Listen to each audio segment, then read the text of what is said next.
আসসালামু আলাইকুম এভরিওয়ান, আশা করছি সকলে ভালো আছেন। এখন যে গাড়িটা দেখতেছেন এটা আমাদের নোয়াখালীর ভিতরে একটা সাইডে গাড়িটা চলছে অনেকদিন যাবত। দেখেন গাড়ির অবস্থা, পুরো গাড়ি ডুবে গেছে।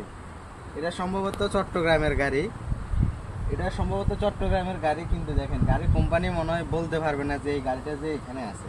কোম্পানির লাখ টাকা সম্পদ দেখেন পানিতে ডুবে যাচ্ছে, এই গাড়ি পুরো নষ্ট হয়ে যাবে অনেকদিন যাবত। এখন বন্যা চলতেছে নোয়াখালীতে, বন্যার ভিতরে এই গাড়িটা অনেকদিন যাবত ডুবানো আছে। এটা নোয়াখালীর ভিতরে আছে, নোয়াখালী কবিরহাট থানা, ধানসিঁড়ি ইউনিয়ন। দেখেন এই হলো গাড়ির অবস্থা। চট্টগ্রাম যারা আছেন তাদের উদ্দেশ্যে বলতেছি, কোম্পানি ভাইদের উদ্দেশ্যে, তারা কন্ট্রাক্টরের কাছে দেখে শুনে ভাড়া দিবেন। দেখেন আপনার গাড়ি কই আছে, এই হচ্ছে অবস্থা, পুরা গাড়ি ডুবে গেছে।